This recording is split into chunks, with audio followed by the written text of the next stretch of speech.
December 19, 1968. Longhai's limestone ridges hid dangers even battle-hardened soldiers could barely imagine. A decorated United States Green Beret arrived, dismissing rumors of Australian patrols making enemy strongholds vanish without a trace. What he witnessed there challenged everything America thought it knew about unconventional warfare and forced him to question who really owned the jungle at night. But the truth behind those silent victories raises a deeper question. What did the Australians do that left even the toughest American reeling?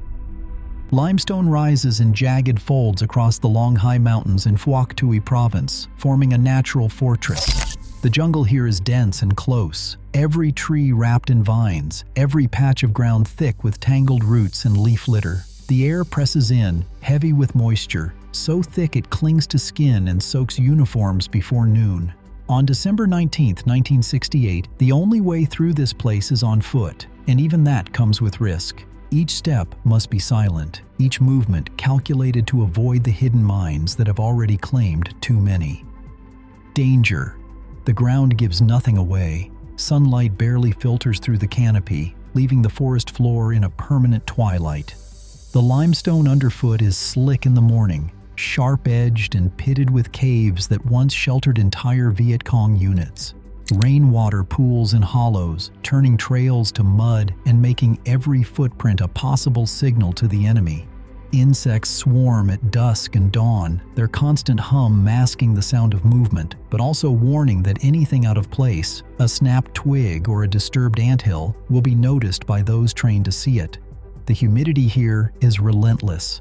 Sweat soaks gear within minutes, and any metal, rifle barrels, and canteen caps will rust if left untended. The air never cools, even at night. Men learn to breathe quietly, to slow their heart rates, to become part of the forest rather than a disturbance within it.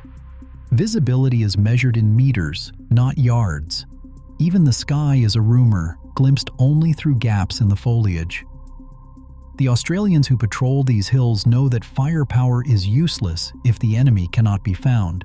The jungle does not favor those who move quickly or loudly. It rewards patience, silence, and the ability to disappear. Disappear. Paths wind between boulders and thickets, but few are safe. The Viet Cong have laced the approaches with M16 jumping jack mines and booby traps, remnants of earlier battles that still claim lives months later. Australian and New Zealand units learn to check every step, to read the subtle signs of a trail used or abandoned, to sense when the jungle itself has been disturbed. Mines. In this environment, doctrine changes. The standard American approach, sweeping assaults, heavy artillery, and airstrikes, finds little purchase here. The limestone absorbs sound and shrapnel, and the jungle closes behind a patrol within minutes, erasing evidence of their passage. Survival depends not on strength in numbers, but on the ability to move unseen, to listen rather than speak, to wait for hours in the same patch of shadow until the moment is right. Survival. Longhai's terrain is not just a backdrop. It is an active participant in the fight, shaping every tactic, every decision, every heartbeat. Those who ignore its rules do not last long. For the Australians, mastery of this ground means more than navigation. It means learning to let the jungle itself become their ally, hiding them from sight and sound, turning every stone and branch into a shield. In this place, stealth is not a choice. It is the only way to survive. Staff Sergeant Michael Connolly, age 31, wore the Green Beret of the United States Army Special Forces. He carried the weight of more than a dozen classified missions across Laos and Cambodia, missions that left their own scars and medals, each earned in places where the rules were as thick as the jungle. Connolly's record was known in Saigon. His reputation for calm under fire had reached even the Australian outposts. He had seen ambushes unravel, hidden bunkers found by luck, and the cost of mistakes measured in body bags. By late 1968, he believed he understood what unconventional warfare demanded. In the corridors of Military Assistance Command Vietnam, stories traveled faster than official reports. Connolly heard them during late-night briefings and over static-laced radios. 5-man Australian patrols moving through enemy territory as if invisible, leaving behind silence where there had been Viet Cong activity. There were no reports of firefights or artillery strikes, just entire sectors that went quiet, sometimes for weeks.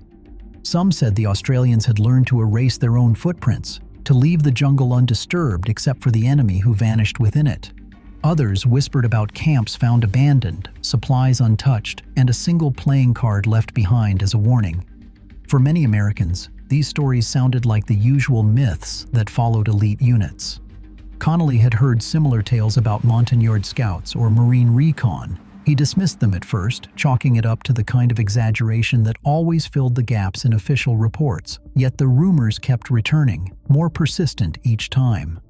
MACV channels logged unexplained drops in enemy radio traffic along the Long Hai foothills.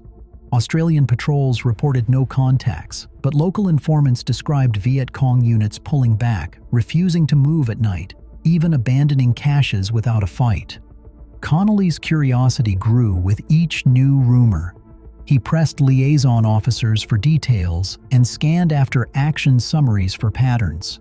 The numbers did not fit any American model. How could a handful of men create outcomes that usually required a company or a battery of artillery? He wondered if there was something in the Australian approach, some method or mindset that made it possible to dominate ground without ever being seen. The questions mounted until Connolly requested a chance to observe an Australian patrol firsthand. His superiors approved, hoping that a decorated Green Beret might bring back insights to refine American doctrine. Connolly arrived at Nui Dat with a notebook and a healthy skepticism, expecting to find disciplined professionals, but nothing beyond the reach of American training. What he found instead would unsettle him more than any firefight. The Australians did not talk about objectives or kill counts. They spoke in terms of movement, patience, and reading the signs left in mud and foliage. Each rumor, each unexplained silence, now demanded an answer that could only be found in the jungle itself.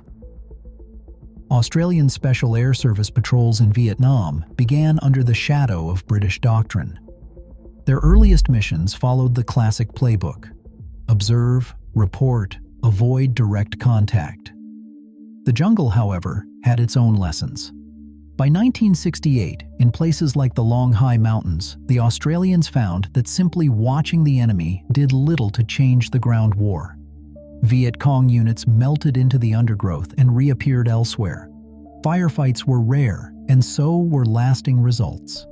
The Special Air Service needed a new way to measure success, one that fit the realities of Phuoc Tuy province.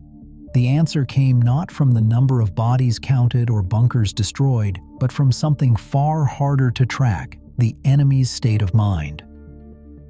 The Australians began to judge victory by the silences they left behind. If a patrol passed through and the Viet Cong abandoned their camps, if trails went unused and caches of weapons were left untouched, then the patrol had succeeded.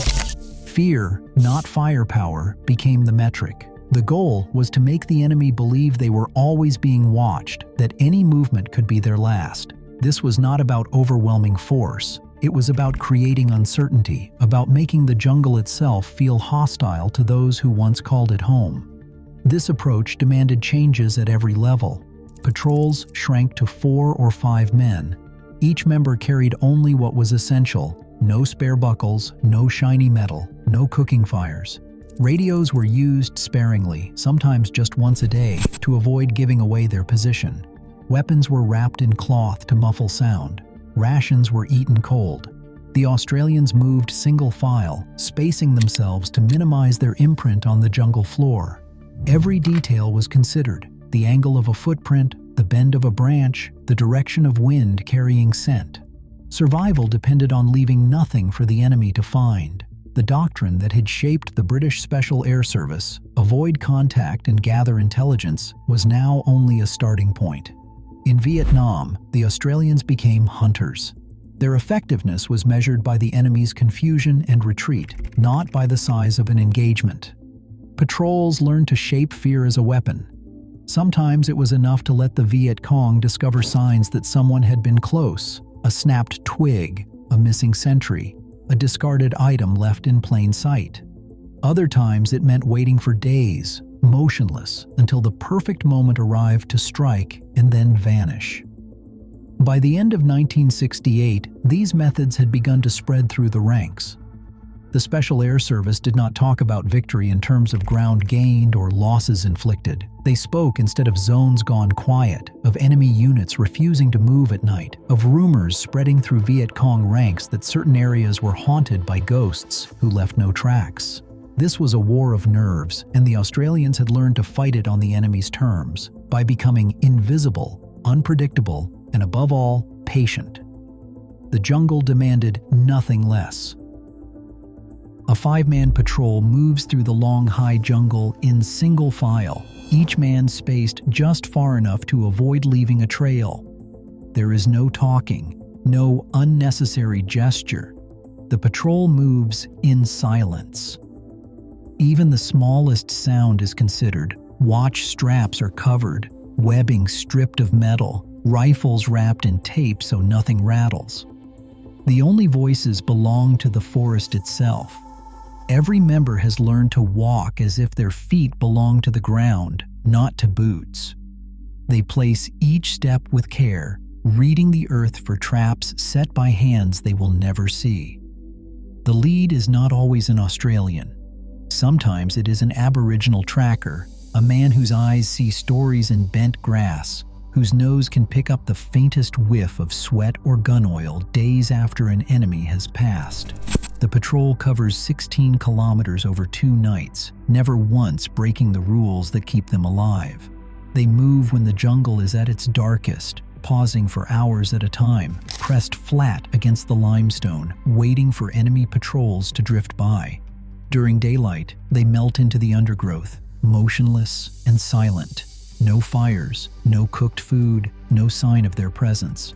Radios are switched on only once, at a prearranged time and location, then powered down before the static can betray them. Each man carries only what he needs to survive and kill. There is no room for comfort, no spare clothing, no hot meals, no letters from home. Water is rationed. Rations are eaten cold, straight from the tin, and even the wrappers are pocketed to avoid leaving a trace. The patrol discipline is absolute, enforced not by shouted orders but by the quiet authority of Sergeant Terry Walsh. He leads by example, his face unreadable, his movements deliberate. In the jungle, rank matters less than competence. Walsh listens to the tracker's whispered reports, altering the route based on the faintest sign, a broken stem, a disturbed patch of insects, a scent carried on the breeze. Late on the second night, the tracker halts, crouching low to examine the ground. He points to a pattern of footprints, almost invisible in the mud, and the faintest change in the air. He signals that a large enemy camp lies ahead. The patrol waits, watching. Through gaps in the foliage, they spot signs of a semi-permanent rest station, bamboo shelters, cooking fires, 40 to 50 men. Sentries move in rings around the camp, their positions marked by the occasional glint of a weapon or the flicker of a cigarette.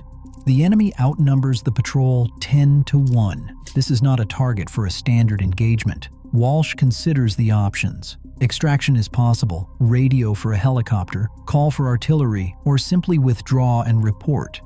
But the tracker is certain. The camp is vulnerable. The sentries are tired, their routines predictable. The patrol is already inside the perimeter, unseen. Walsh quietly signals his decision. There will be no extraction. The men prepare, checking weapons, reviewing the plan. The jungle presses close, holding its breath as the Australians settle in to wait for the perfect moment. Every movement, every choice, is shaped by discipline and the knowledge that discovery means death.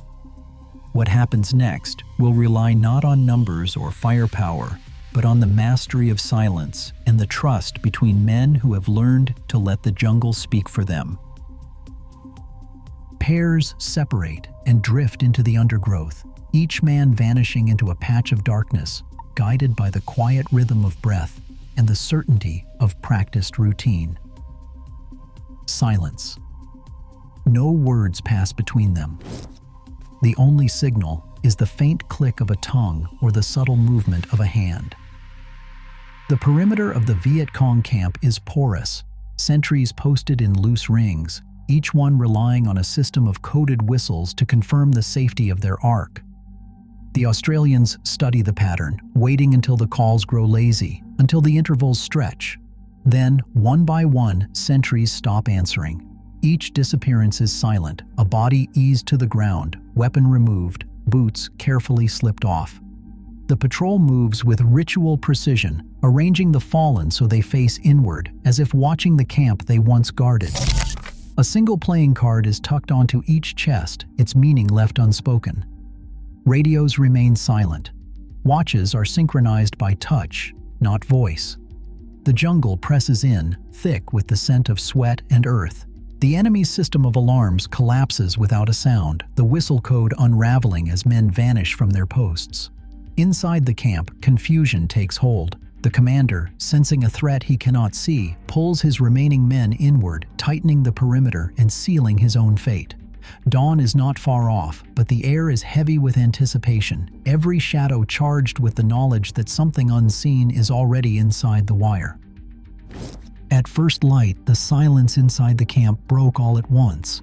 Australian rifles opened up from within the enemy's own perimeter, each burst measured and deliberate. In less than a minute, command posts and radio operators fell.